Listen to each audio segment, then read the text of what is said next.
What's going on, guys? BlueDeepDive here, and they just released another trailer. Yes, they did. Yes, they did. Let's go ahead and check it out. I'm nervous and excited at the same time. I just messaged a friend on Discord that, not gonna lie, I saw on my way home like a first 12 seconds, and I was like, I want to watch this with you guys. So let's go ahead and start it right here.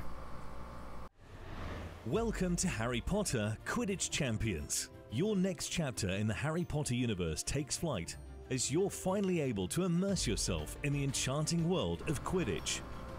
Whether you're a solo player who wants to tour iconic magical locations while flying alongside your favorite characters in career mode, a social player who wants to rep your house and play with your friends in online co-op, or a gamer looking to prove yourself against the world in multiplayer mode, Quidditch Champions has something for everyone, and you won't need Malfoy money to enjoy hours of Quidditch Champions because there are no microtransactions in the game.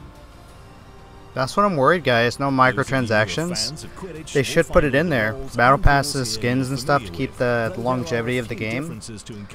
I hope they add it later, but I think they just don't want to scare a lot of players from potentially playing the game. They want to just get a lot of players, which I'm assuming they're doing some kind of deal with PlayStation to get it free for PlayStation Plus players. So I think they should have just made it free to play at this point. If manages to catch the snitch before the opposing team, they'll earn 30 points, enough to recover if your team is trailing behind, or pull further ahead if you're in the lead. 30 points for snitch catch, 10 points to score chaser. Or be the first to score 100 points and you'll win. 100 points and then you win. That's good, because you want a lot of games and a lot of quick games. You don't want the games too long. Home to some very familiar players. Here you'll join up with the Weasley family for a friendly day of Quidditch, competing in their own homegrown Garden Cup. Once you've secured the Garden Cup, it's time to start a proper career and your road to the World Championship. 3 additional cups are available to play, either solo or cooperatively with up to 3 Okay, so 3 cups. Is that like 3 parts of the storyline? And then they'll do events or updates and you can progress, or can you do it all in one go? It's interesting. Donning the robes of your chosen house and playing head-to-head against famous players from the other houses, including the likes of Cho Chang, Cedric Diggory, Draco Malfoy, and Harry Potter himself. After you've settled the clash of the houses, it's time to compete at the school level. In the Triwizard School Quidditch Cup, you can choose to represent one of the 3 greatest wizarding schools in the world. The rings look better than the last time we saw gameplay on Twitter. Institute, or Hogwarts School of Witchcraft and Wizardry. Finally, with enough determination, your career will bring you to the global stage in the biggest Quidditch event of all. Gotta say, that stage looks freaking awesome. One of my favorite new stages. One of 16 nations and face your most challenging opponents yet, in front of a massive sea of roaring fans. If you can make it to the finals, you have a chance at what most witches and wizards only dream of: lifting the World Cup in the ultimate victory. But getting there won't be easy. I'm not a big fan of the brooms, guys. Skill tree, not a big fan. I'm gonna let the trailer play out, just give you first initial responses and reaction, but we'll talk more after this trailer is over. I'm letting them talk because I really don't care about the skill tree. I think the stats shouldn't be there. I think the builds and stuff should just be based on skill. But they did announce they're going to do 6v6 PvP later, so I'm assuming the mechanics and the skill tree will not be as relevant. Well, we can only wait. Each character can be customized to your liking, including their physical characteristics, hair, outfits, hats, wands, and more. Or you can equip any slot with your hero skins that let you appear as your favorite Wizarding World characters. I do like that. In addition to your looks, you can personalize your broom skins, broom trails, goal-scoring VFX, emotes, and post-game celebrations. This is what I want to know right here. As you build up and personalize your dream roster, you may wish to show off and prove your skills to players around the world. In PvP mode, you'll control one of your team's chasers as well as one other role of your choice. form a party with your friends, or queue up as your favorite role in matchmaking. Finally, be on the lookout for future seasons and events featuring new characters, maps, rewards, and so much more. Magic is in the air. So it seems mount those brooms, I'm gonna assume that there'll be a battle pass, because they're gonna introduce new characters later, so I would assume you'd have to earn those characters. Okay, seems like we're at the end of the trailer. You know, I'm a competitive player. I like playing competitively. I really hoped the direction of this game would have head towards how it initially started. It's public information. You can look it up yourself. The game was supposed to be a competitive multiplayer game. Now this game is for family and friends now. But they're adding 6v6 PvP based on what we saw. I think that the playing two different positions is something that can be useful in career mode. I don't keep saying story mode. Career mode, and if you play with other people online, it doesn't hurt to have a 3v3 mode and a 6v6 PvP mode. I think that once people taste what PvP with 6 players is like, I don't think there'll be that many players in 3v3.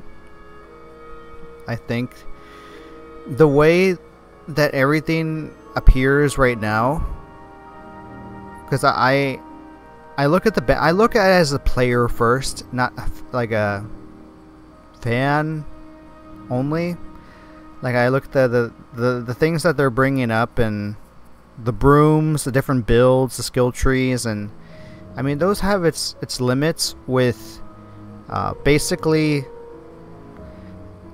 3v3 with bots, with three people with 3 bots versus 3 people with 3 bots. That type of 6v6 with bots it's going to be complicated, because having the skill trees and the builds for 6 players at the same time playing each other is cause for concern.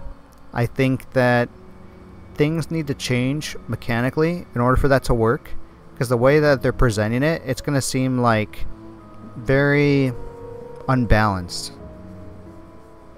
I think it's going to be very interesting looking at the direction that they're going to go. I do care about the game. I want it to do well. I want it to do well pretty badly, because I really liked the GameCube game when I was playing it growing up. I like the community. I've met a lot of friends, and I want the game to keep improving, but it's just a lot of the direction isn't very clear where it's going. I think having not 6v6 PvP on launch is going to hurt it, but I was actually talking with a friend earlier today. He doesn't have PlayStation. PlayStation is getting it for free, and he was like, hey, that's not fair. So he plays on Xbox. I have another friend that he likes playing on the Switch, and he has all the systems. He'd want to play it on the Switch, but the Switch is going to be in development, as well as 6v6 PvP is going to be in development. So I'm going to stay hopeful. I'm going to give the game like a chance, 'cause I like Quidditch. I think that, you know, they could have not done anything with 6v6 PvP. There was a lot of backlash, but there was a lot of, like, the players want the game to succeed, but feedback has to be taken into consideration. So I'm going to be hoping that career mode, events, and the game is in a good spot enough for me to play until 6v6 PvP comes out. But I think if the gameplay is bad, a lot of people will probably stop playing in the beginning. Maybe the first couple days it'll bring nostalgia and it's Harry Potter and such, but I think the longevity is in danger. But I think I'm just going to have to wait, just like all of you, to see what happens. I mean, I'm realistic. I'm realistic first, and then hopeful later. So this is kind of what I see. But based on the trailer, I didn't really see anything I didn't know. I'm glad that they confirmed the 10 points for the chaser to score and 30 points for the seeker. I know a lot of people are not going to be happy with that, and a lot of people are going to be happy with that. I do think it's best that it is 30 points and not the, what is it, the 100. I think if you want to have a competitive, if you want to have like a more balanced game, at least if it's not going to be in the competitive multiplayer direction, it's going to be more of the family and friends direction. You want to have some chance. You want to have a good amount of control of winning, and not the bots doing all the work. you don't want all the bots doing all the work, because then a bot could just you're winning your match, and then the bot for the other team gets a snitch and you lose because there's so many points. I think the 30 points makes it a little bit more within your control as a player, and especially with the 6v6 PvP. Trying to envision what that looks like with the 30 points, I think is good, and it makes the seeker role still important, but it's not everything. So I think that was a good decision. The 10 points a good decision. My favorite thing that I saw is that the games were going to end after a team reaches 100 points, which is good, because I want to play a game, like if I want to play the game, play multiple games like with friends or by myself, I want to get in. I don't want the games to be too long, but I don't want them to be too short. So the 100 points is good enough. I can kind of see it between like the 5-minute mark. Go in there, be competitive. I think the more competitive the games are, the longer the matches will be, the more exciting they will be. So I know they didn't go into the details, but what if the time runs out and the score is even, or nobody has scored yet? Is there overtime? So they didn't go into that. So I think that'll require testing. Try it out yourself. But overall, I'm just still skeptical, hoping for the best. I was just really trying to analyze and say what I think's going to happen, and hopefully things keep going in a positive direction. I think that 6v6 PvP being on the roadmap is good. The roadmap is subject to change, but I think we just gotta let things take its course and see what happens. But hopefully I'm not rambling right now, but I just want it to do well. But I'm also not going to support a game that is bad. So yeah, I hope you guys enjoyed this reaction.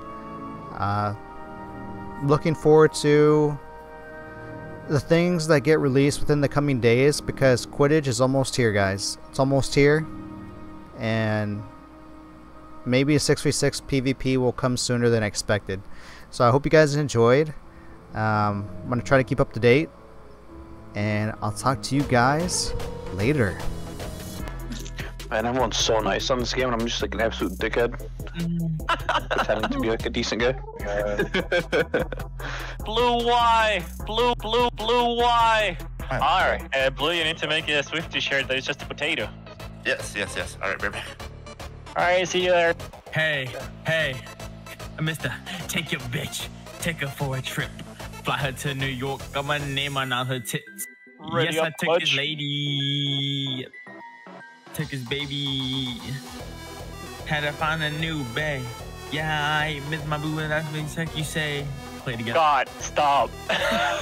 During the final boss. Bitch, what? Gnarly. Gnarly. Look at that. Oh, no! Ah, good luck, Blue. Come on, Blue. Okay, bye. Okay, bye.